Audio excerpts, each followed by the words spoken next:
El tema de esta noche es muy delicado y estoy nervioso casi al abordarlo, pero vamos a tener que avanzar y se va a poner peor antes de mejorar, así que mejor avancemos y hablamos de algunos de los asuntos que el Apocalipsis nos muestra.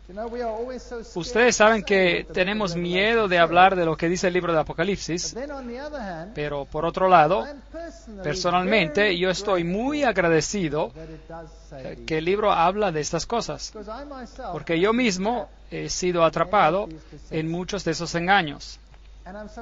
Y estoy tan agradecido a Dios por haber dicho estas cosas y permitirnos tomar la decisión de romper las cadenas que nos atan a todo este grupo de extrañas doctrinas que damos por sentadas porque no conocemos nada más. La sencillez de conocer a Jesucristo y a Él crucificado para muchos es algo desconocido. Y si supiéramos qué gran amigo tenemos y cuán accesible es Él y lo simple que es encontrarlo, nos ahorraríamos muchas lágrimas y penas. Bueno, ¿quién es esta bestia del abismo y dónde leemos acerca de ella? Bueno, ayer terminamos con el capítulo 9. Lógicamente nos tocaría estudiar el capítulo 10, pero lo vamos a dejar para atrás porque hay dos lados en este asunto. Lo vamos a examinar después, el capítulo 10. En este asunto uno es el crecimiento de la apostasía, y empezamos eso en la conferencia precedente y mostramos cómo la oscuridad espiritual creció en la tierra y cómo una estrella cayó del cielo y empezó a salir humo del abismo. Esto significa que las enseñanzas satánicas empezaron a esparcirse y a tomar el control sobre la tierra. Esta noche vamos a ir un poco más lejos y vamos a ver cuál es la culminación de estas cosas que salen del abismo. Y se va a convertir en una bestia que sale del abismo. ¿Y ahora qué es una bestia? Nuevamente tenemos que preguntarle a la Biblia. Y en Daniel, el capítulo 7, una bestia está claramente definida como un rey o un reino. Es un reino. Aquí hay una entidad política que se manifiesta. En otras palabras, las falsas doctrinas se han expandido tanto que se han infiltrado en un sistema político y se han convertido en una doctrina mundial. Eso da miedo. Una doctrina mundial hecha ley. En su totalidad, no la hemos visto cuando apareció, pero ella se transformará en un fenómeno mundial. Y esa es la parte que me atemoriza. Y la pregunta es, ¿quién está detrás de todo esto? Y esa es la pregunta que queremos responder esta noche. Apocalipsis capítulo 11. Estamos saltando el capítulo 10 porque es el complemento de este tema y vamos a verlo después. Entonces me fue dada una caña semejante a una vara de medir, y se me dijo, levántate y mide el templo de Dios.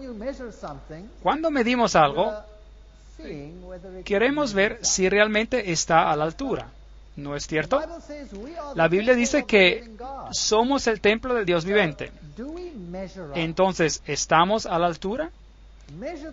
Mide el templo de Dios y el altar y a los que adoran en él. Entonces, igual a que teníamos un número, ahora tenemos una medida. Pero el patio que está fuera del templo, déjalo aparte y no lo midas, porque ha sido entregado a los gentiles y ellos hollarán la ciudad santa. Ellos van a pisotear la verdad de Dios y la salvación de Cristo, que está ejemplificada en el santuario. Todo en el santuario es un símbolo de Cristo. La puerta, la vía de acceso por donde entraban, representa a Cristo, la puerta. El altar de los sacrificios representa a la cruz. El cordero que fue degollado representaba al Cordero de Dios que quita el pecado del mundo. La fuente de metal o de bronce para lavar es Cristo que nos lava de nuestros pecados. Debemos nacer de agua y espíritu. Si entran en el primer cuarto del templo, Jesús es la luz del mundo, Jesús es el pan de la presencia, Jesús es el pan del cielo, Él es el incienso que nos hace aceptables por sus méritos ante Dios. Si entramos en el segundo cuarto, Él es el abogado. Él nos protege de la condenación de la ley por medio de su gracia. Es el que dio la ley. Increíble. Todo está allí en el santuario. Es un hermoso mensaje. Así, aquí está la historia de la salvación en Cristo, que será pisoteada abajo, hollada por ciertas fuerzas gentiles. Y esto será hecho por 42 meses. Eso es nuevamente un tiempo profético. Y sería interesante saber qué implica. Y por supuesto es una cita del capítulo 7 de Daniel, donde todos los atributos del anticristo se dan, incluyendo el hecho de que él reinaría por este periodo de tiempo. Y ordenaré a mis 2 testigos que profeticen, es decir, predicar, por 1260 días vestidos de cilicio. Esto es lo que llamamos en hebreo un paralelismo. Se dice algo en una manera y se lo repite de otra. Primero leímos 42 meses, que después son seguidos por 1260 días. Y en términos proféticos son el mismo periodo de tiempo. 42 meses proféticos, un mes profético tiene 30 días. 42 multiplicado por 30 es igual a 1260 días. 1260 días, un día por un año, 1260 años. Vamos a volver a eso después. Este es el periodo donde el santuario será pisoteado, hollado, y también el pueblo de Dios con él.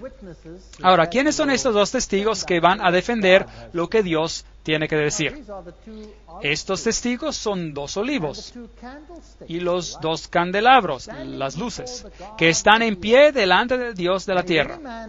Si alguno quiere dañarlos, tomen nota de esto. Si alguno quiere dañarlos, sale fuego de la boca de ellos y devora a sus enemigos. Y si alguno quiere hacerles daños, debe morir él de la misma manera.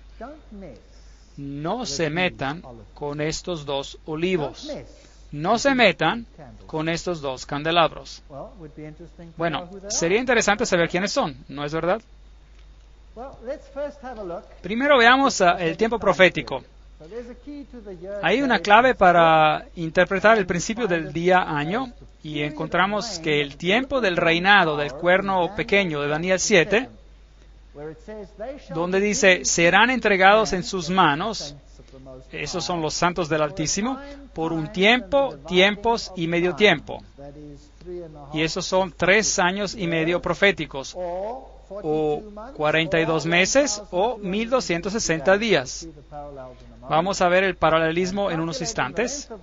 Y calcular el tiempo de este periodo profético se hace simple si tomamos en cuenta este punto. Un tiempo era un año. En algunas traducciones modernas, de hecho, ya se dice 3 años y medio. Esto es 360 días. Y podemos ver en el comentario al margen de Daniel 4:16 y en Daniel 11:13 en la versión inglesa de la King James, y dice: el tiempo profético o año tiene 360 días, un año significa un día o un tiempo significa un año en la profecía bíblica. Encontrarán ese comentario en la versión inglesa. Entonces, sumamos esto y nos da 1260 días, y pueden también buscar en Números 14:34 y en Ezequiel capítulo 4:6, donde dice: día por año te lo he dado. Bueno, pongamos a la prueba el principio que acabamos de describir. Entonces, estos son 1260 años literales. Ahora, aquí hay otras áreas en la Biblia donde ustedes van a encontrar esos textos. Daniel usa la terminología en el capítulo 12, versículo 7, un tiempo, tiempos y medio tiempo. En Apocalipsis 11:2, 42 meses. En Apocalipsis 11:3, 1260 días. En Apocalipsis 12:6, 1260 días. En Apocalipsis 12:14, un tiempo, tiempos y medio tiempo. En Apocalipsis 13:5, 42 meses. Todos refiriéndose al mismo periodo de tiempo. Se los voy a mostrar nuevamente en un momento. Ahora, los 10 reinos de Roma, que salieron de Roma, fueron establecidos en el año 476 después de Cristo. Y en Daniel se nos dice que el poder que tendría control sobre el pueblo de Dios aparecería después del establecimiento de los 10 reinos. En otras palabras, después de que la Roma occidental se dividiera en 10. Este periodo es muy interesante porque después de este periodo, en el año 538 después de Cristo, el reinado del papado empezó de acuerdo al decreto Justiniano, que decía que el papado corregiría las herejías y que sería la cabeza de todas las iglesias.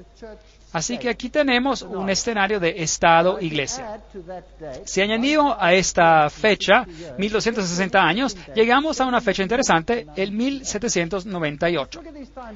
Veamos otra vez este periodo de tiempo nuevamente. Daniel 7:25, tiempo y tiempos y medio tiempo. Daniel 12:7, tiempo, tiempos y medio tiempo. Apocalipsis 11:2, 42 meses. Apocalipsis 11:3, 1260 días. Apocalipsis 12:6, 1260 días. Apocalipsis 12:14, tiempo y tiempos y medio tiempo. Y Apocalipsis 13:5, 42 meses. ¿Piensan que Dios está en serio cuando nos habla sobre este periodo de tiempo? Parece que sí. Quiere que sepamos sobre este periodo de tiempo. Y podemos encontrar en la Biblia que todos estos periodos significan lo mismo, gracias al paralelismo hebreo. Por ejemplo, en el libro de Apocalipsis dice: una mujer, un desierto, 1260 días. En otro versículo dirá: una mujer, un desierto, 42 meses. En otro lugar dice 3 años y medio, y podemos ver que se aplica a la misma cosa. Es una profecía muy, muy importante. Ahora, en el 1798 algo interesante ocurrió. Berthier, el general francés, marchó hacia Roma bajo las órdenes de Napoleón y arrestó al Papa y declaró el fin del papado. Declaró su fin. Ahora, es importante notar que el papado era una entidad política. Y si tomamos la definición de Daniel al capítulo 7, que una entidad política es llamada una bestia, los reinos que vistes, las 4 bestias, son 4 reinos que saldrán de la tierra, así dice el texto, y si acabas con ese poder político, entonces esa bestia muere, figurativamente. Es interesante que acerca de este poder en particular hay otro versículo interesante en Apocalipsis que dice que este poder parece tener una herida mortal, pero la herida mortal fue sanada. En otras palabras, muere, pero regresa a la vida. Y este poder fue restituido como entidad política en el 1929, cuando Mussolini le otorgó nuevamente el Estado papal y la autonomía al Vaticano. Aquí hay una bestia, es decir, una entidad política, de hecho político-religiosa, que recibió una herida mortal, pero ella después crece y regresa. Y existen varias cosas interesantes en el libro de Apocalipsis sobre esto. Pero veamos sobre esta herida mortal. El 21 de febrero de 1798, el Papa Pío VI fue destronado por Napoleón. Su anillo fue arrancado de su dedo, que era el símbolo de su poder, y él murió en exilio. Esa fue la herida mortal. En el diciembre de 1804, el Papa Pío presenció a Napoleón coronarse como emperador. Aquí estaba un papa sin entidad política para gobernar, se le había sido arrebatada. En 1808, Napoleón tomó el Estado del Vaticano y confiscó todo el Estado Vaticano. En 1848, Mazzini ataca a Roma y el Papa Pío IX es exiliado. Fue restaurado en 1850, pero había perdido todo el Estado papal. Por lo tanto, ya no existía una entidad política. Aquí está la herida mortal. El tiempo es sorprendente. 538, él asciende al trono bajo la protección del Imperio Romano Oriental, bajo el mismo emperador que lo protege, y asume la autoridad del decreto justiniano. 1260 días proféticos después, el poder político llega a su fin. Interesante. Inmediatamente, Napoleón declara la libertad religiosa el 30 de mayo de 1806, y así que tenemos un poder que gobernó sobre el pueblo de Dios por un periodo de tiempo a nivel político, ordenándole a otras fuerzas políticas lo que debían hacer con los que no estaban de acuerdo con los disidentes. Ven, Roma nunca mató a nadie, nunca. La Inquisición estaba dirigida por los jesuitas y después por los dominicanos, pero los jesuitas fueron los inquisidores originales, y si ellos encontraban a alguien culpable, se lo entregaban al Estado para que lo maten. Así es como funcionaba. Ahora, ¿quiénes son los dos testigos que atestiguaban en silicio durante este periodo? Mis dos testigos, estos son los dos olivos y los dos candelabros que están de pie delante del Dios de la tierra. A propósito, la Iglesia romana suprimió las escrituras durante el periodo que reinó. ¿Sí o no? Sí. Yo fui católico, era un pecado mortal leer la Biblia. Era un pecado mortal. Después del año 1962, esto fue rescindido y cambiado, y vamos a ver por qué. Un asunto muy interesante, y vamos a hablar de eso en una siguiente conferencia. Entonces, ¿quiénes son estos dos testigos? ¿Podrán ser a lo mejor las Escrituras, el Antiguo y el Nuevo Testamento?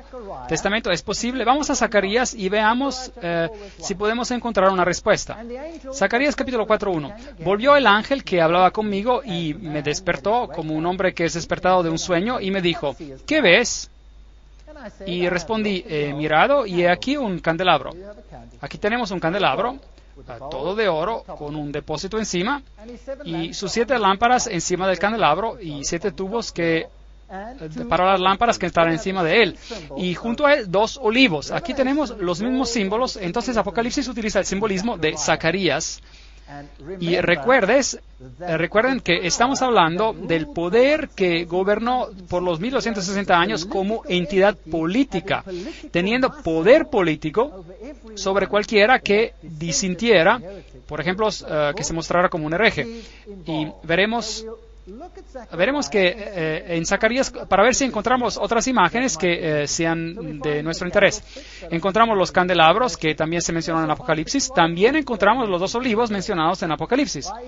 El uno a la derecha del depósito y el otro a su izquierda. Versículo 4. Proseguí y hablé diciendo a aquel ángel que hablaba conmigo, ¿qué es esto, Señor mío? Bueno, eso es lo que nos estamos preguntando nosotros también. Entonces tal vez encontremos la respuesta.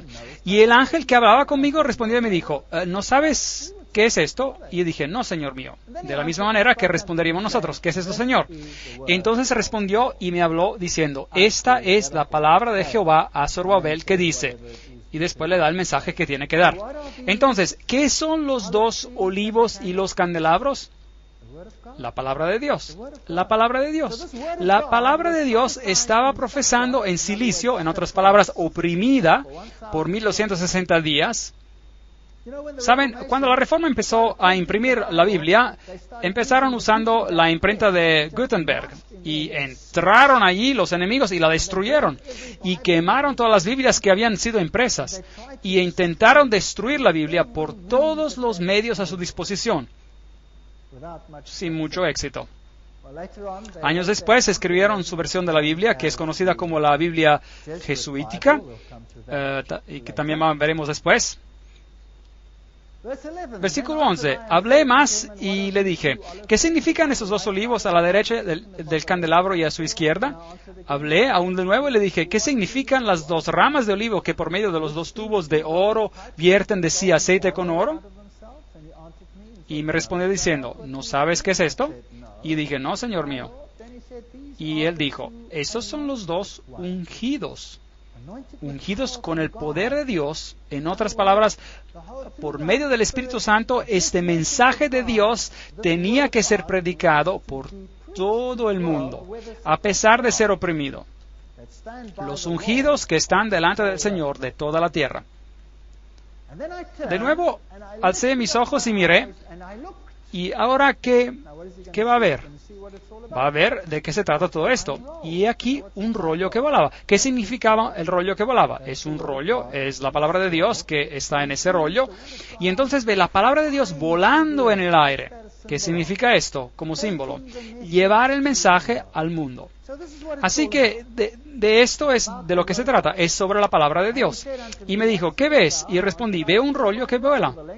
Y la longitud es y da la medida en codos. Y entonces me dijo, esta es la maldición que sale sobre la faz de toda la tierra, porque aquel que hurta será destruido. Esas son las advertencias de Dios. Como está de un lado del rollo, y todo aquel que jura falsamente será destruida. Yo la he hecho salir, dice Jehová de los ejércitos, y vendrá a la casa del ladrón, y a la casa del que jura falsamente en mi nombre, y permanecerá en medio de su casa, y la consumirá con sus maderas y sus piedras. Bien, la palabra de Dios dará el veredicto, aunque sea oprimida. ¿No es que es cierto? Básicamente es lo que dice el texto. Continuemos leyendo, porque Zacarías se vuelve interesante. Y salió aquel ángel que hablaba conmigo. Recuerden, en Apocalipsis 11 cita a Zacarías de estos mismos versículos. Y obtenemos mayor información. ¿Qué les dije al principio? A la ley y al testimonio. Estamos ahora excavando en el testimonio, excavando para ver qué han dicho otros profetas y si está en armonía con lo que estamos viendo aquí. Y me dijo, alza ahora tus ojos y mira qué es esto que sale. Y dije, ¿qué es? Y él dijo, este es un efa. Interesante, que sale. Ahora sí se pone interesante. ¿Qué es un efa? Un efa era una medida. Era una medida estándar para medir la harina, por ejemplo. En el libro de Apocalipsis, ¿no encontramos alguna forma de medida, sí o no? Claro. Entonces tenemos aquí otra medida que está ocurriendo. Tenemos la medida estándar. Obviamente, el estándar de lo que está para el bien y el mal, lo incorrecto y correcto. Pero aquí hay un estándar interesante que se ha planteado. ¿Qué es? Y él dijo, este es un efa que sale. Y además dijo, esta es la iniquidad de ellos en toda la tierra. Este es el estándar, es lo que vamos a ver sobre toda la tierra. Y he aquí levantaron la tapa de plomo. Ven que el efa tiene una tapa pesada. Y esa tapa aquí es muy pesada, estaba hecha de plomo. Y entonces él levantó la tapa y miró adentro del efa, que representaba la medida estándar. ¿Y qué ve adentro? Ve una mujer sentada en medio de aquel efa. Eso es interesante. ¿Qué representa una mujer en la Biblia? Es una iglesia. Es una iglesia.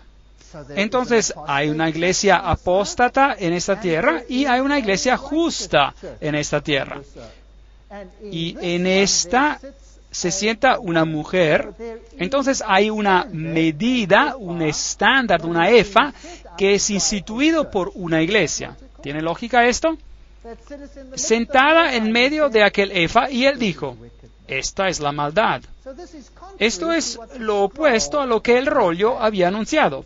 El rollo en un principio decía, te condenaré por mi palabra, si robas vas a saberlo, si haces esto o aquello, mi palabra te condenará.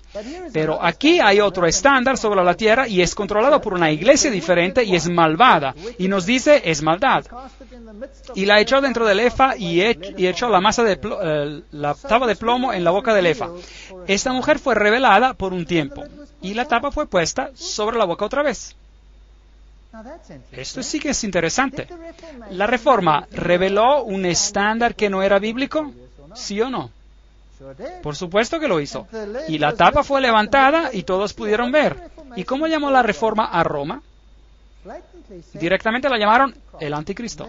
Y luego la tapa se volvió a su lugar. ¿Y qué dice la Reforma hoy?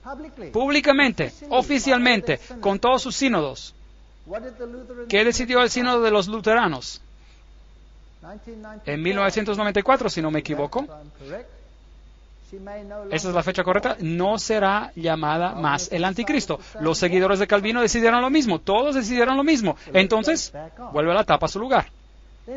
Alcé luego mis ojos y miré, y he aquí dos mujeres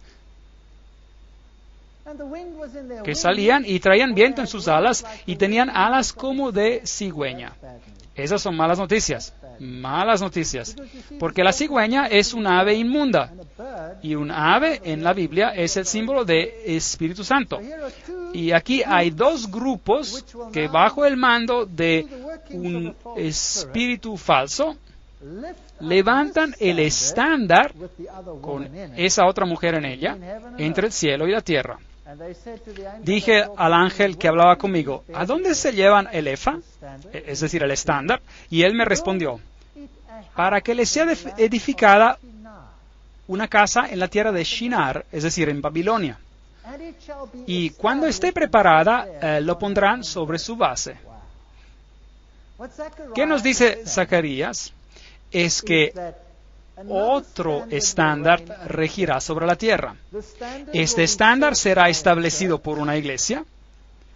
Todos habrán visto que era maldad, habrán tenido un conocimiento, que se reveló ese conocimiento, pero esa maldad será encubierta otra vez.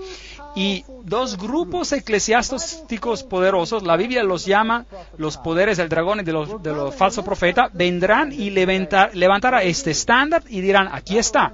Y el imperio babilónico habrá renacido en sentido espiritual sobre la tierra otra vez, con un estándar que reemplazará el estándar de Dios. ¿Tiene sentido? Da miedo. ¿Va a suceder? Bueno, veamos lo que nos sigue diciendo Apocalipsis sobre este asunto. La palabra de Dios, hemos examinado el texto en la Biblia de donde el Apocalipsis basa esta imagen y nos dice lo que está pasando. La palabra de Dios, Apocalipsis 11:6. Estos tienen poder para cerrar el cielo a fin de que no llueva. ¿Tiene la palabra de Dios poder para hacer esto? Por supuesto. ¿No lo hizo Elías? Elías oró bajo la orden de Dios y dijo que no llovería por 3 años y medio. Y no llovió por 3 años y medio. Interesante que este poder profético reina por 3 años y medio. No hay lluvia. ¿Qué significa en sentido espiritual? Una sequía por la palabra de Dios. Entonces hicieron guerra contra la palabra de Dios, no en los días de su profecía. Entonces había oscuridad espiritual que ya hemos visto antes. Y tienen poder sobre las aguas para convertirlas en sangre y para herir la tierra con todas plagas cuantas veces quieran. Increíble. Son malas noticias. Si quitan la palabra de Dios, nos metemos en problemas. Cuando hayan acabado su testimonio en silicio, la bestia que sube del abismo hará guerra contra ellos. ¿Cuándo terminarán su testimonio en silicio? Después de los 1260 días. Si esta profecía es correcta, nos lleva al año 1798. Y en ese periodo de tiempo, un poder saldrá de la tierra que tendrá como su blanco destruir a la palabra de Dios. Interesante. Entonces, después del año 1798, un poder aparecerá que tendrá como su blanco destruir a la palabra de Dios. Y esta bestia sale del abismo. Ahora, ¿quién estaba en el abismo antes? Bueno, la estrella que cayó del cielo, que hacía salir humo del abismo, sus doctrinas falsas esparciéndose por la tierra. Y ahora se está estableciendo como autoridad. Es el reino de Satanás creciendo sobre la tierra. Pero recuerden, Dios está mirando todo esto y permitiéndolo y informándonos sobre esto. Y hará guerra contra ellos y los vencerá y los matará. Debe pasar algo que hace que la palabra de Dios sea oficialmente rechazada. Pero aquí hay una implicación más profunda. Tiene que haber un reino que aparece y quiere oficialmente eliminar la palabra de Dios. Y sus cadáveres estarán en las plazas de la grande ciudad que en sentido espiritual se llama Sodoma y Egipto, donde también nuestro Señor fue crucificado. Ahora, nuestro Señor no fue crucificado en Sodoma y no fue crucificado en Egipto, por lo cual solo en la forma de su pueblo pudo haber sido crucificado. Tal vez exista una tipología, un símbolo que podemos encontrar. ¿Qué pasó alrededor del año 1798, por ese tiempo, donde hubo un ataque contra la palabra de Dios?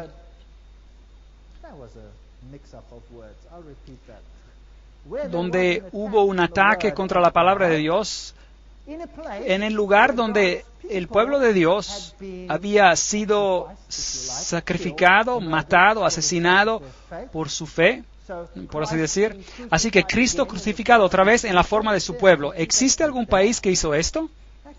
Existe. Un país muy interesante. Y ese país fue Francia. Y ellos hicieron exactamente esto. Representaron a este proceso en miniatura. En el libro del Gran Conflicto hay un bello párrafo acerca de esto. Lo vamos a leer. La gran ciudad en cuyas calles son asesinados los testigos y donde yacen sus cuerpos muertos se llama simbólicamente Egipto. De todas las naciones mencionadas en la historia de la Biblia, fue Egipto la que con más osadía negó la existencia del Dios vivo y se opuso a sus mandamientos. Ningún monarca resistió con tanto descaro a la autoridad del cielo como el rey de Egipto. Cuando se presentó Moisés ante él para comunicarle el mensaje del Señor, el faraón contestó con arrogancia: ¿Quién es Jehová para que yo oiga su voz y deje ir a Israel? Yo no conozco a Jehová, ni tampoco dejaré ir a Israel. Esta es rebelión abierta contra la palabra de Dios. Continúa diciendo, esto es ateísmo. Y la nación representada por Egipto iba a oponerse de un modo parecido a la voluntad de Dios, del Dios vivo, y a dar pruebas del mismo espíritu de incredulidad y desconfianza. La gran ciudad es también comparada simbólicamente con Sodoma. La corrupción de Sodoma al quebrantar la ley de Dios fue puesta de manifiesto especialmente en la vida disoluta. En otras palabras, ustedes saben, depravación sexual. Y este pecado iba a ser también rasgo característico de la nación que cumpliría lo que estaba predicho en este pasaje. Yo estoy de acuerdo. Es fascinante. En donde también el Señor de ellos fue crucificado, en en Francia se cumplió también este rasgo de la profecía. También estoy de acuerdo con esto. En ningún otro país se había desarrollado tanto el espíritu de enemistad contra Cristo. En ninguno había hallado la verdad tan acerba y cruel oposición. En la persecución con que Francia afligió a los que profesaban el Evangelio, crucificó también a Cristo en la persona de sus discípulos. Estoy de acuerdo con esto. Y me gustaría decirle aún más y decir que Francia es solamente el comienzo, el grano que inicia el levantamiento del reino de Lucífero. Y voy a probar este asunto mientras avancemos con la ayuda de muchas citas. Y veremos lo que se estableció allí va a gobernar todo el mundo hoy en día. Nos afecta a ti y a mí directamente, no es solo historia. Es historia y la aplicación de ella misma ahora.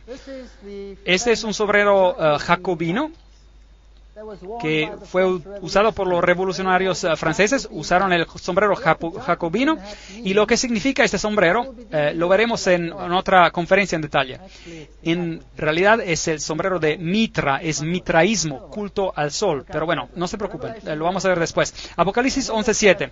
Cuando hayan acabado su testimonio, la bestia que sube del abismo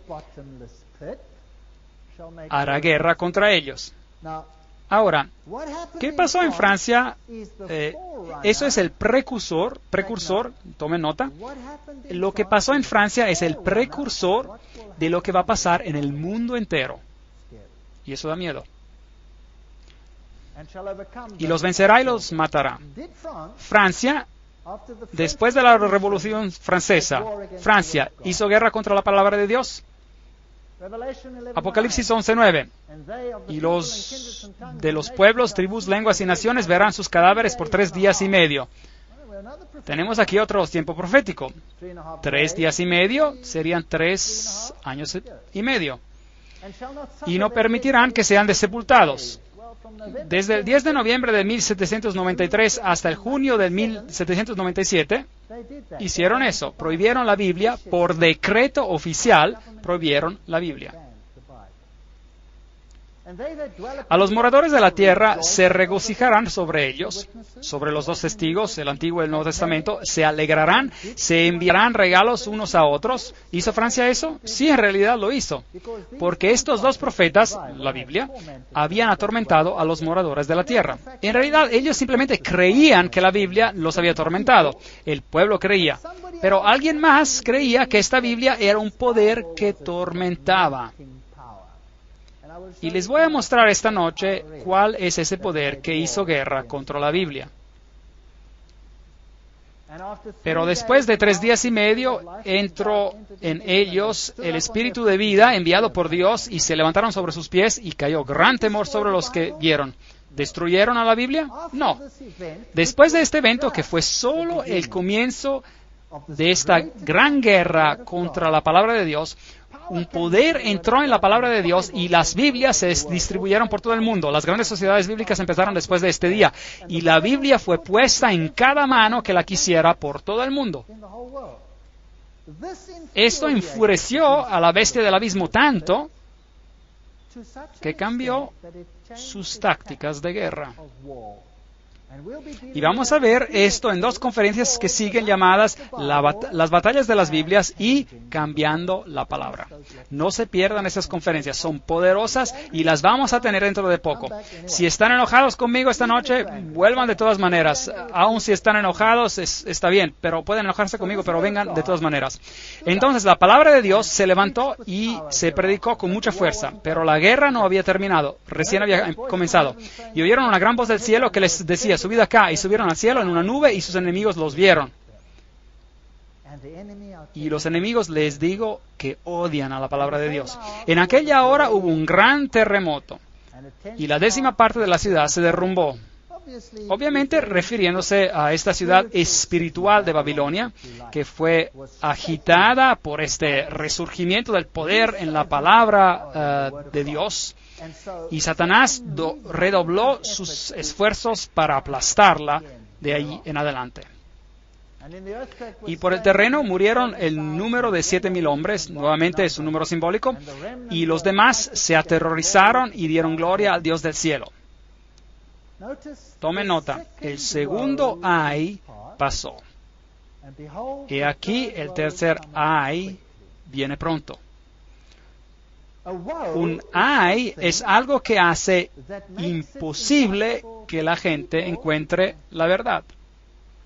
El primer ay fue la destrucción física de las áreas de la cuna del cristianismo a través de poderes que estaban en contra de Cristo. Este ay ahora es un oscuramiento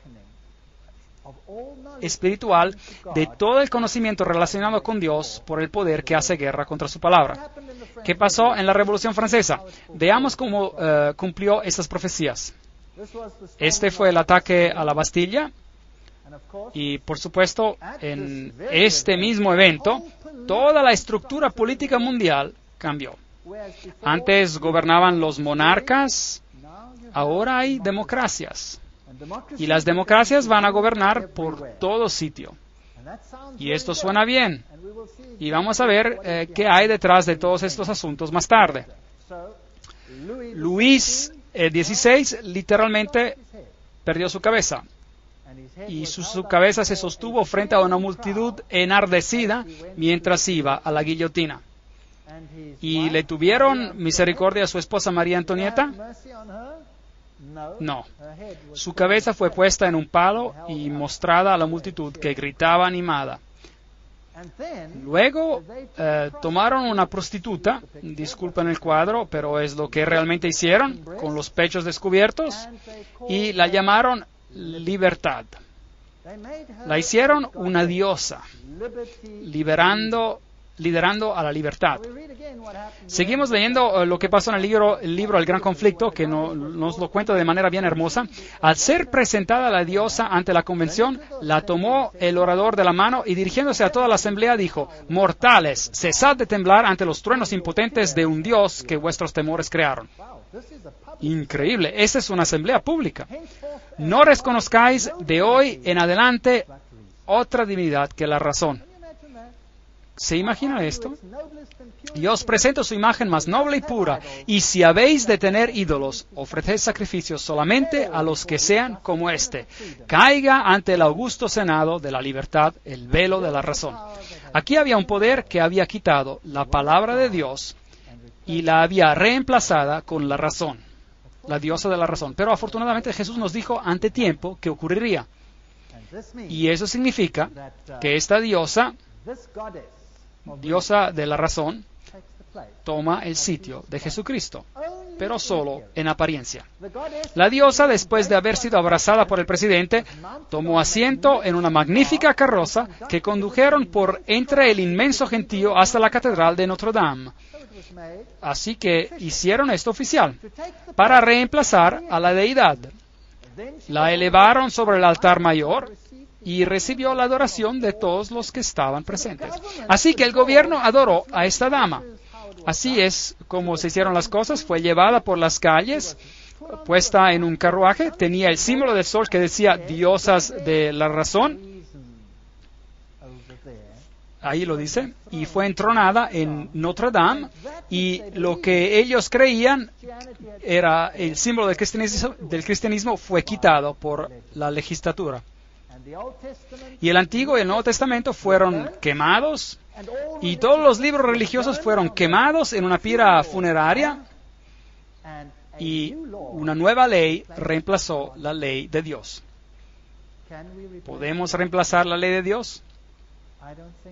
Pienso que no.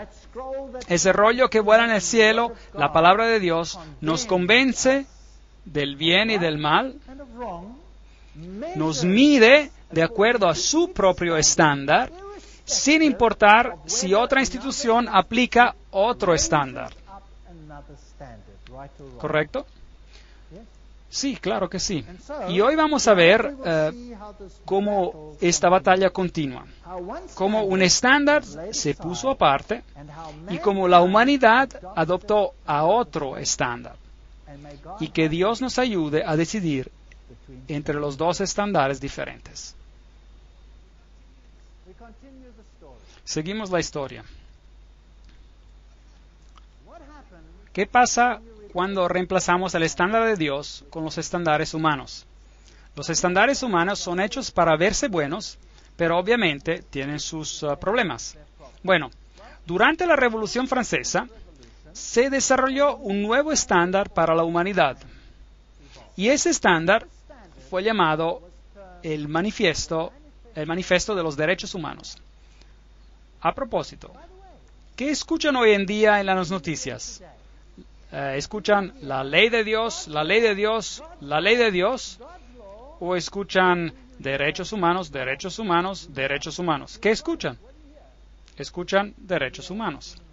¿No es fascinante que los franceses publicaron su primer manifiesto sobre los derechos humanos en esta forma? ¿No es fascinante? Tiene 2 tablas de piedra. ¿Qué es lo que en realidad representa? La ley de Dios. Aquí está el hombre creando otra ley. Eso es un asunto fascinante. Hay mucho simbolismo en esto y hay demasiado para poder tratarlo en esta fotografía tan pequeña. Voy a dar otra conferencia con los detalles gloriosos y mostrarles los símbolos que están detrás de esto. Yo voy a mencionarle uno. Este aquí, el manojo de varas. El manojo de varas. Y es aquí, una serpiente con su cola en la boca. Y este por acá, con el ojo que todo lo ve en un triángulo. Símbolos interesantes. Esto es fascinante. Un manojo de varas. ¿Qué significa? Esos eran los fasciae. Vean, el procónsul romano tomaba un manojo de varas, las fasciae o fasciae, y los llevaba al monte, y si era aceptado como líder de todos, él ponía una guirnalda en su alrededor de ese manojo, y él se convertía en todopoderoso y en control, todo controlado por el poder de un hombre. Se llama fascismo. Fasciae, fascismo. Si piensan en Adolfo Hitler, fascismo. Si piensan en Mussolini, todo el poder en un hombre. Se lo llamaba el Führer. ¿No es cierto? Este es el sistema de control. Ahora, los derechos humanos, ¿qué tienen que ver con el fascismo? ¿No es interesante? Yo diría que es muy interesante, digamos. Lo vamos a dejar para otra conferencia. Los primeros estatutos de los derechos humanos para las naciones fue declarado por Ciro el Grande. En la cultura persa había este grande principio fundamental: buenos pensamientos, buenas palabras, buenas acciones. Ciro el Grande. Buenos pensamientos, buenas palabras, buenas acciones. Y su manifiesto era el siguiente: cuando mis soldados en gran número entraron pacíficamente a Babilonia, yo no permití a nadie que atemorizara a la gente. Tuve en mente las necesidades de las personas y sus santuarios para promover a su bienestar. Liberé a todos los esclavos. ¿No es interesante que Napoleón liberó a los esclavos y terminó la opresión religiosa y todas estas cosas? Yo puse fin a su miseria y esclavitud. Esta fue una bella proclamación. Yo digo que los derechos humanos se ven bastante buenos. Leemos sobre ellos en el Gran Conflicto. Siglo tras siglo, la sangre de los santos ha sido derramada. Habla de los valdenses, de los albigenses, y habla de los protestantes que fueron degollados, masacrados, y muchos de ellos bajo el poder de Francia. Esta es la Inquisición y las herramientas de la Inquisición: el hacha que cortaba la cabeza, después instrumentos de tortura terrible, y la mayoría eran torturados por herejía.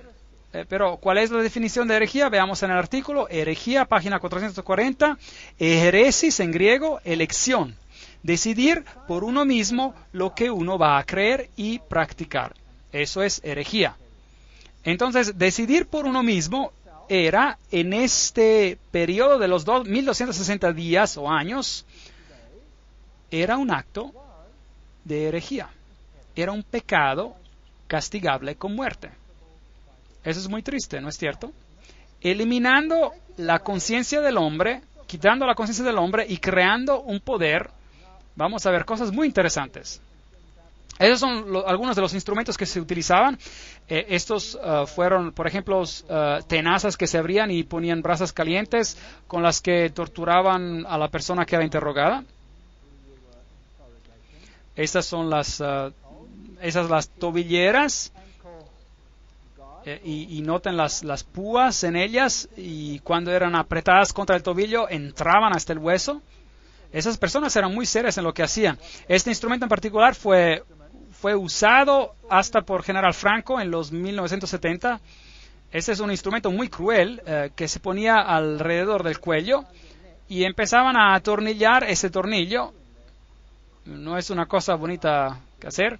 Inmovilizadores, por supuesto, tornillos de dedo. Este instrumento es particularmente desagradable. Amarraban las manos hacia la espalda con una soga hasta que quedaba la persona de cabeza en el aire. Y luego amarraban una enorme piedra a los pies y la lanzaban desde la plataforma. Y la piedra caía, arrancando los brazos y sacándolos de su articulación. Esas son cosas terribles que se hicieron en la Inquisición. Yo sé que a lo mejor no se tendrían que mencionar esas cosas, pero la crueldad de ese sistema debe ser conocida. Apocalipsis 12:11, y ellos le han vencido por medio de la sangre del Cordero y de la palabra del testimonio de ellos, y menospreciaron sus vidas hasta la muerte. Es para darles una idea de lo que pasaron aquellos pobres cristianos algunas veces por defender su fe y elegir creer en ella. Es muy horroroso, ¿no es cierto? Es muy horroroso. Y esos son algunas de las estacas donde la gente murió por miles, por cientos de miles, por millones a causa de hereses. Es decir, de herejía por hacer su decisión. Estos son los hugonotes franceses. Es un monumento hugonote francés en el sur de África. Muchos de los hugonotes en Francia se huyeron y erigieron este monumento representando a la Trinidad. Y aquí hay una mujer parada sobre la tierra representando a la novia de Dios. Y ella se sienta sobre la tierra. Fue de África, de Europa a África. Y en una mano tiene la Biblia y en la otra tiene una cadena. Y ella rompió la cadena que la ataba a Roma y huyó a las tierras lejanas de África, donde se la está masacrando nuevamente, pero bueno, esa es otra historia. Y huyó a América y a tierras lejanas para escapar de la persecución del poder de los 1260 días. El gran conflicto dice, pero lo más inicuo que se registra en el lóbrego catálogo de los crímenes, el más horrible de los actos diabólicos de aquella sucesión de siglos espantosos, fue la matanza de San Bartolomé. El rey de Francia, instado por los sacerdotes y prelados de Roma, sancionó tan espantoso crimen. Se puso una campana y en medio de la noche sonó. En ese momento empezó la matanza de 50,000 protestantes en una noche. Les habían dicho, por engaño, les habían dicho a ellos, trabajemos juntos en el futuro, no peleemos más acerca de todas estas cosas. Y los protestantes pensaron, maravilloso, una palabra amable de parte de Roma, podemos tranquilizarnos y trabajar juntos. E hicieron ecumenismo. Mientras tanto, había un complot. Y en una noche la campana sonó y los que no sospechaban y sin defensa murieron en una noche. Bueno, las armas del castillo de San Ángelo, los cañones tronó en alegres salvas, se oyeron las campanas de todas las torres. Innumerables fogatas convirtieron la noche en día. Y Gregorio el XIII, acompañado de los cardenales y otros dignatarios eclesiásticos, se encaminó en la larga procesión hacia la iglesia de San Luis, donde el cardenal de Lorena cantó el Te Deum. Estaban tan contentos de saber que en una noche habían matado a los hugonotes franceses. Y el Papa creó una medalla, aquí está, una medalla con su nombre en un lado y en el otro lado las palabras Hugonotorum Strages, que significa matanza de los hugonotes. Se alegraron. ¿No es terrible eso que pasó? Deuteronomio 11:16. Guardaos pues que vuestro corazón no se infatúe y os apartéis y sirváis a dioses ajenos. Y os inclinéis a ellos, y se encienda el furor de Jehová sobre vosotros, y cierra los cielos y no haya lluvia ni la tierra de su fruto, y perezcáis pronto de la tierra buena que os da Jehová. Por tanto, si se alejan de la palabra de Dios y quitan la ley de Dios, si la quitan, pues habrá sequía, escasez. Apocalipsis 11:7. Cuando hayan acabado su testimonio, es decir, la palabra de Dios, la bestia que sube del abismo hará guerra contra ellos y los vencerá y los matará. Esto aquí, como dije antes, era un sombrero jacobino. Ahora, ¿qué era un sombrero jacobino? ¿Y quién controlaba a los jacobinos? Bueno, el fundador de los jacobinos fue un hombre llamado Adam Weishaupt. ¿Y quién era Adam Weishaupt?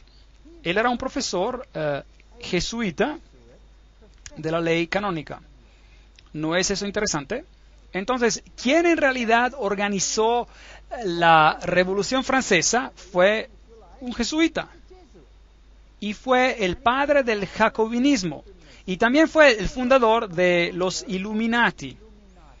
Entonces, un jesuita fundó los Illuminati y un jesuita dirigió el jacobinismo que fue responsable por la Revolución Francesa. Aquí está la Universidad de Ingolstadt, donde él fue profesor. Es interesante que después de la Revolución Francesa, el papado recibió una herida mortal y se volvió insignificante a los ojos de los hombres. Pero en el 1929, el estado más pequeño del mundo fue establecido otra vez. Así que aquí había algo que había recibido una herida y ahora se levantó otra vez.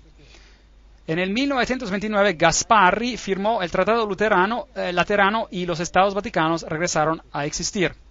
La crónica de San Francisco decía, Mussolini y Gasparri firmaron un acuerdo romano histórico. La cuestión romana esta noche fue cosa del pasado y el Vaticano estaba en paz con Italia, firmando los autógrafos del memorable documento sanando la herida. Citando la Biblia casi. Cordialidad extrema se mostró por ambos lados. Es una historia fascinante. El poder parecía tener una herida mortal y luego se levantó nuevamente. Es interesante notar que solamente parecía tener una herida mortal. El engaño es a veces inexplicable. Déjenme mostrarles algunos de los papas que siguieron. Aquí está Anthony Sayer. Él fue el primer gran maestro de la masonería en la Logia de Londres, fundada en 1717. Y recuerden que ese es el tiempo que antecede a todo el periodo de la Revolución Francesa. Y estos masones se paran así, con las manos en el estómago, apuntando con el dedo grueso hacia arriba. Y el mismo Papa, esta es una foto del Papa Pío XII, hizo imprimir un sello, que es un sello cuadrado, y tiene símbolos masónicos en él, donde tiene la misma posición que el otro cuadro. Es interesante que el Vaticano prohibió la masonería. Pero es interesante que si no quieres ser culpado de algo, lo prohíbes y lo practicas en secreto. Pero en el mismo Vaticano, las logias abundaban y cada cardenal era miembro. Interesante. Aun cuando era prohibido, estaba prohibido. Apocalipsis capítulo 9. Recuerden que nos lo dijo, el quinto ángel tocó la trompeta y vi una estrella que cayó del cielo a la tierra y se le dio la llave del pozo del abismo. Y abrió el pozo del abismo y subió humo del pozo como humo de un gran horno y se oscureció el sol y el aire por el humo del pozo. La luz que Jesús da será oscurecida a causa de este humo. Ahí es donde comenzó. En Apocalipsis capítulo 12:3 tenemos otra bestia. También apareció otra señal en el cielo. Aquí un gran dragón escarlata que tenía 7 cabezas y 10 cuernos y en su cabeza 7 diademas. En Apocalipsis capítulo 9 tenemos este humo que sale. Y en Apocalipsis capítulo 11 esta bestia sale del pozo del abismo, del mismo abismo, y así que crece esta oscuridad en un reino establecido y empieza a crecer. Los otros poderes en Apocalipsis son el dragón con 7 cabezas, con una diadema en cada cabeza. Se nos dice quién él es Satanás, que representa a todos los reinos de esta tierra. Y se nos dice también en Apocalipsis 12:9 que él es quien fue expulsado, es el diablo y que engaña a todo el mundo. ¿Ok? Y que él hace guerra contra la mujer de blanco, que es la iglesia buena en la tierra, que representa a la palabra de Dios. Hay otras bestias en el libro de Apocalipsis. Está el león con 2 alas, que es una imagen del libro de Daniel. Y en Apocalipsis 13 tenemos una bestia con boca de león. Y después hay una bestia como leopardo en Apocalipsis 13. Esos atributos también se encuentran. Hay un oso en Daniel 7 y esos atributos también se encuentran en Apocalipsis 13. Y después hay una bestia terrible que no se sabe realmente cómo es. Esta es solo la imaginación del artista, y tiene 10 cuernos, que también se encuentran en Apocalipsis 13. Así que todas estas bestias son muy interesantes, pero están representadas saliendo del mar. Ok, muy bien.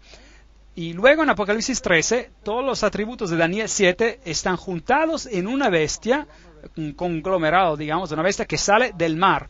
Y vamos a verla en más detalle luego. Apocalipsis 13 también tiene una bestia que sale de la tierra, que tal vez se parece a esto, bueno, no sé exactamente cómo se veía. Y en Apocalipsis capítulo 17 hay otra bestia con una mujer montando sobre ella. Y vamos a leerla. Apocalipsis 17:3. Y me llevó en el espíritu al desierto y vi a una mujer sentada sobre una bestia escarlata, llena de nombres de blasfemia en contra de Dios, que tenía 7 cabezas y 10 cuernos. Y el versículo 8. La bestia que has visto era y no es y está para subir. ¿De dónde? Del abismo y ir a perdición. Ah, interesante. ¿Qué otra bestia sale del pozo del abismo? La otra de Apocalipsis 11, ¿no es cierto? Que hace guerra contra el pueblo de Dios. Ahora, ¿existe una conexión aquí? Probablemente. ¿Y quién controla a esta bestia que sale del pozo del abismo?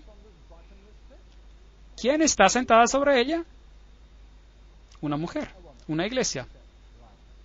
Es posible, piénsenlo, que los sistemas políticos sobre la tierra están dirigidos por una mujer y no lo sabemos porque ella está escondida en un misterio, en secreto, y no la podemos ver, pero está en realidad ocurriendo. Entonces, ¿creen que sea posible? ¿Piensan que este poder, esta iglesia, ha usado a sus agentes para pretender que la mataron, pero en realidad controlan el mundo con sus agencias?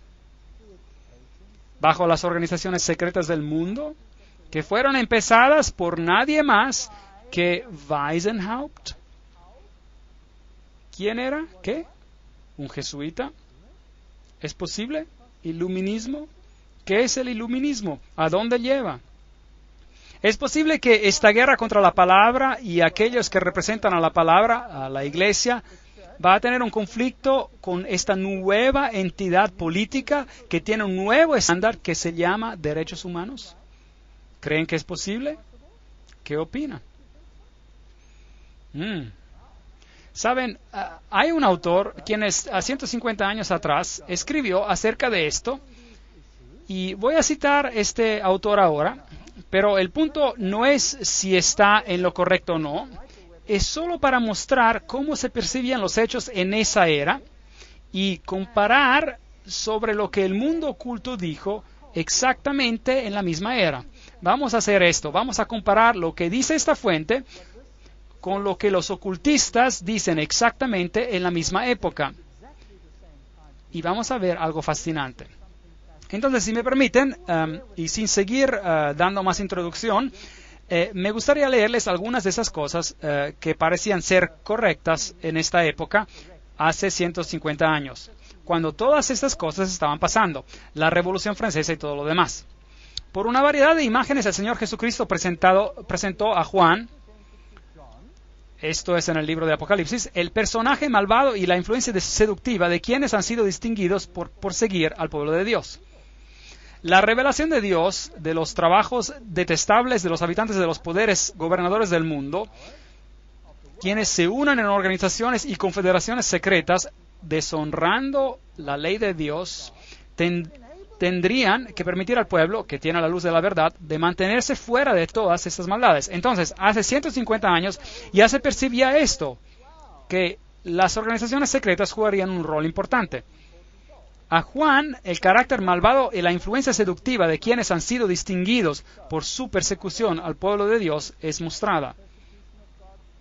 Ahora, ¿quiénes son ellos? La terrible imagen que nos da Juan es para mostrar de qué manera tan completa los poderes de esta tierra se darán al mal. Y tendría que mostrar a los que han recibido la verdad cuán peligroso es relacionarse con organizaciones secretas o de cualquier manera unirse a ellas. Eso es fascinante, fascinante. Los poderes gobernantes de este mundo que se unen en organizaciones y confederaciones secretas y no guardan los mandamientos de Dios tendrán otro estándar. Aquí hay un texto del profeta Isaías que viene citado y se los voy a leer. Isaías capítulos 8, versículos 9 a 13 dice: Reuníos, pueblos, y seréis quebrantados. En otras palabras, hagan esas confederaciones, esas uniones detrás de las escenas. Planeen juntos como mundo para vencer contra la verdad. Oíd todos los que sois de lejanas tierras, ceñíos y seréis quebrantados. Disponeos y seréis quebrantados. Tomad consejo y será anulado. Proferid palabra y no será firme. ¿Por qué Dios está con nosotros? Esta gente está diciendo, Dios está con nosotros, estamos haciendo lo correcto. Porque Jehová me dijo de esta manera con mano fuerte y me enseñó que no caminase por el camino de este pueblo, diciendo, no llaméis conspiración a todas las cosas que este pueblo llama conspiración, ni temas lo que ellos temen, ni tengáis miedo. A Jehová de los ejércitos, a Él santificad, sea Él vuestro temor y Él sea vuestro miedo. Entonces Isaías está prediciendo que el mundo se confederaría y dice, el Señor está en esto, estamos trabajando juntos como un grupo y estamos haciendo lo correcto y es lo mejor, pero están dejando fuera a Dios y no va a funcionar. Luego, este escritor aplica este texto y dice, hay quienes que se preguntan si está bien para los cristianos pertenecer a los masones u otra sociedad secreta. Necesitamos pensar sobre los versículos citados recientemente. Si somos cristianos, debemos de serlo en todos los aspectos y debemos considerar y obedecer al consejo dado de ser cristianos según el estándar de la palabra de Dios. Eso es fascinante. Por lo tanto, es importante conocer lo que enseñan los masones, o aún más importante, quién fundó la masonería, quién la controla, qué enseñan. Si en realidad predican contra Jesús y la palabra de Dios, ¿hacen guerra contra la palabra de Dios, sí o no? Son preguntas que debemos hacernos. La falta de cristianismo de toda la confederación se verá en las organizaciones secretas, porque ellos sirven a dioses insensibles y sin poder para bendecir como los dioses de los hindúes. Interesantes. Todos los que están bajo el estandarte del príncipe Manuel no pueden unirse a los masones o a cualquier otra sociedad secreta. Cristo no se puede dividir. Yo estoy de acuerdo. Nadie puede unirse a ellos y ser un ser libre ante Dios. Interesante. Los cristianos deben cortar toda atadura que los une a estas organizaciones secretas que no están bajo el control de Dios. No podemos pertenecer a organizaciones secretas. Eso fue escrito hace 150 años atrás. Y luego, una cosa sé, que aquellos que mantienen contacto en ellas serán quemados con las gavillas de cizaña. Declaración interesante. Las agencias satánicas están en todas las ciudades ocupadas en organizar en grupos asociaciones que se oponen a la ley de Dios. No nos podemos permitir de no permanecer alertas. Y uno de los planes de las organizaciones secretas es de formar grandes monopolios. Se formarán grandes monopolios gigantes. Unos pocos hombres se juntarán para apoderarse de todos los bienes que se obtienen en ciertas líneas de los negocios. Vemos eso hoy, por si acaso. Vemos monopolios gigantes que se están formando, forzando a los pequeños a salir de la industria para someterlos a su poder, ¿sí o no? Y si no cumplen con sus reglas, no van a poder prosperar. ¿Vemos las megafusiones? ¿Sí o no? No podemos abrir el periódico hoy sin leer sobre las megafusiones. ¿Cierto o falso? Suena bien, Pero ¿saben que su libertad está siendo reducida pedazo a pedazo hasta que no sean nada más que esclavos? Y si se atreven a abrir la boca, bueno, se quedan sin trabajo o sin industria y no podrán comprar o vender. Los sindicatos serán una de las agencias que traerá a esta tierra un tiempo de angustia cual no se ha visto desde el inicio del mundo. La gente no cree en esto. Yo sí. Yo he tenido la desafortunada experiencia de estar del otro lado de un sindicato cuando se vuelven locos. ¿Algunas veces han visto esto? Da miedo. En África, donde yo vivo, los sindicatos son muy poderosos. Y los sindicatos parecen algo bien. Y el concepto se basa sobre los derechos humanos, porque pueden pelear por sus derechos humanos. Pero piensen, si la torta es muy grande o tiene una dimensión y peleo por un pedazo más grande, ¿qué hace esto al pedazo de mi vecino? Hace su pedazo más pequeño, ¿correcto? ¿Estoy amando a mi vecino como a mí mismo cuando hago su pedazo más pequeño para que el mío sea mayor? ¿Sí o no? Yo pienso que no. ¿Y qué si se llega al punto en que usted no quiere repartir su pedazo? Bueno, usted simplemente se apodera de su pedazo. Yo he estado al otro lado de este asunto. Me han roto las costillas miembros de sindicatos que usaban las universidades para probar sus puntos al gobierno. Declararon boicotes a todas las clases de la universidad y los estudiantes fueron privados de su educación. Eso significaba que el estudiante iba a perder un año habiendo pagado por sus estudios y iba a perder todo. Entonces la universidad decretó que las clases continuarían. Y yo era profesor, así que dije, las clases siguen. Y los sindicatos nos encontraron pasando clases. Y yo me paré enfrente de las puertas de la clase y les dije, lo siento, no pueden entrar, no pueden pasar. Yo di permiso para que los estudiantes pasen clases aquí. Yo soy responsable, no ellos. Y empezaron a aplastarme y me rompieron las costillas. Los policías estaban alrededor y ¿creían que movieron un dedo? No. Yo tengo la prueba de eso y estuve en la primera plana de todos los periódicos en mi país, y nada pasó. Los estudiantes no se salieron con la suya y ellos se fueron después. Afortunadamente, por alguna razón, se fueron. Tal vez hay poder en el poder de la oración y fueron a otro lugar y destruyeron todo, incluyendo a los pobres estudiantes. Los golpearon brutalmente. Mis estudiantes escaparon ese día por la gracia de Dios. Yo he estado en un edificio donde los sindicatos negociaban con personas que no tenían el poder de decidir sobre el asunto. Y ellos empezaron a rítmicamente golpear contra el edificio, como solo los africanos pueden hacerlo, y todo este edificio de vidrio explotó. Increíble, se convirtió en una lluvia de vidrios. Algo terrible. La destrucción que ustedes ven. Una de las agencias que llevará al tiempo de angustias, los sindicatos, que no son de Dios, aquellos que se unen a organizaciones secretas, manténganse alejados de ellos. Esto fue escrito años atrás. En Apocalipsis 11:15, el séptimo ángel dice, tocó la trompeta y hubo grandes voces en el cielo que decían, los reinos del mundo han venido a ser de nuestro Señor y de su Cristo, y Él reinará por los siglos de los siglos. Y los 24 ancianos que estaban sentados delante de Dios en sus tronos, se postraron sobre sus rostros y adoraron a Dios, diciendo, te damos gracias, Señor Dios Todopoderoso, el que eres, el que eras y el que has de venir, porque has tomado tu gran poder y has reinado. Las buenas nuevas son que a pesar de que este poder que empezó primero en Apocalipsis capítulo 9, abriendo el pozo del infierno para traer doctrinas en el mundo que oscurecieron a la luz y trajeron oscuridad sobre la tierra, este movimiento madura y crece a lo largo de la historia y llega hasta la Revolución Francesa.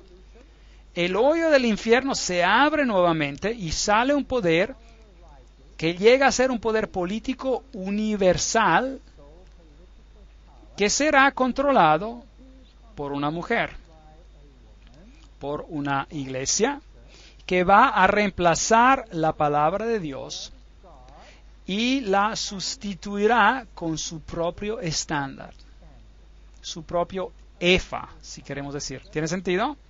Y se ve bien en papel, pero viola cada principio de la palabra de Dios.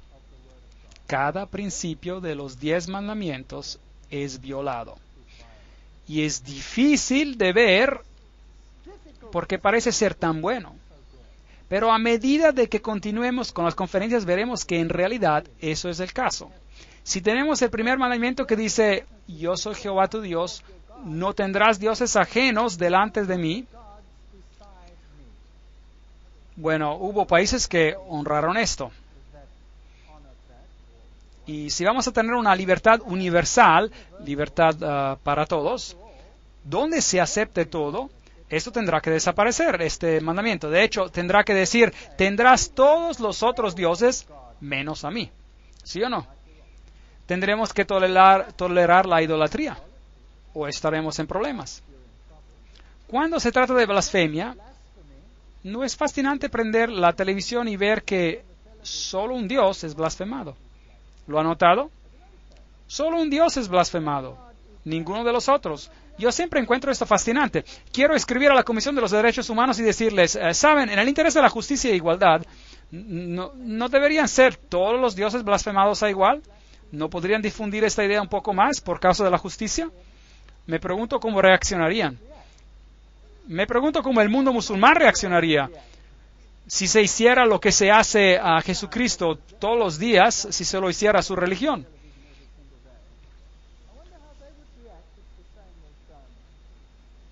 A su religión o a la religión budista o hindú o cualquier otra religión sobre la faz de la tierra, si quisiéramos igualdad para todos. ¿Qué más? Acerca del quinto mandamiento, honra a tu padre y a tu madre. Los niños ahora tienen que ser reeducados bajo otras normas para ser ciudadanos de este mundo. Lo que significa que ya no deben honrar a su madre o a su padre y tienen que honrar al sistema. ¿Hacen esto en el comunismo? ¿Qué hacían en el comunismo cuando los niños querían apegarse a las normas de sus padres? ¿Qué les hacían? Se los llevaban y los reeducaban. Les enseñaban a no honrar a su padre y su madre. ¿No es triste? No matarás. No cometerás adulterio. No hablarás falso testimonio. ¿No se toleran acaso estas cosas ahora? Por supuesto. Jesús va a invitar un día a todos a ir a su reino. En su reino habrá justicia y verdad. Y no habrá más mentira. Los estándares serán los que Él establezca y se aplicarán a todo. Y se airaron las naciones, y tu ira ha venido, y el tiempo de juzgar a los muertos, y de dar el galardón a tus siervos los profetas, a los santos y a los que temen tu nombre, a los pequeños y a los grandes, y de destruir a los que destruyan la tierra. ¿No es esto interesante? Y el templo de Dios fue abierto en el cielo. Estamos en Apocalipsis capítulo 11. Y el arca de su pacto se veía en el templo. ¿Dónde está Jesús? ¿En qué recámara del templo? En el lugar santísimo. Increíble, nos hemos cambiado de un tiempo donde Él servía en la primera recámara a un servicio, a ministerio en la segunda recámara, que es sobre el juicio. Y el arca del pacto, los 10 mandamientos, son el estándar universal para lo que es bueno y malo. No hay duda sobre el asunto. Y vemos a esa arca del pacto. Y esto significa que se acaba el tiempo. Y hubo relámpagos, voces, truenos, un terremoto y grande granizo. Esta es la historia de la última plaga sobre la tierra. Y el reino de Dios se vuelve en el reino de esta tierra también. Jesús, el gran sumo sacerdote, es visto enfrente del arca del pacto. Y ese es el verdadero estándar. Y no es el efa controlado por la mujer, por una mujer, y no importa cuántas aves como cigüeñas, espíritus inmundos que representan eso, elevan a este estándar para que el mundo lo acepte, el estándar que está en contra de la ley de Dios. Lo que hemos visto hasta ahora, esta iglesia es definida, desafortunadamente, es la que gobierna por los 1260 días. Es la iglesia de la Edad Media. Es la iglesia romana. Y no puedo cambiar esto. Yo mismo fui uno de ellos. Y estoy tan agradecido por la palabra de Dios por haberme mostrado estas cosas. Y detrás de todo esto, detrás de la Revolución Francesa y de todos estos asuntos, vemos las agencias de esta iglesia, vemos agencias jesuitas detrás de todo.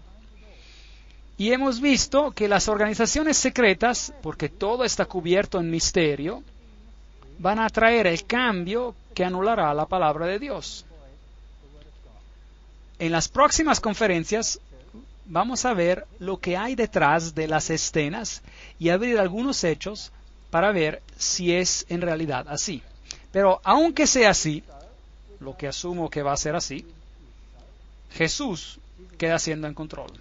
Y nos ha permitido ver todas estas cosas y Él ejerce como el sumo sacerdote. Y Él es el Rey de Reyes. Y Él va a regresar en gloria. Y no importa cuánta oscuridad salga del abismo, Jesús está en control. Y no hay por qué temer. Aferrémonos a Él y nadie se perderá. Gracias.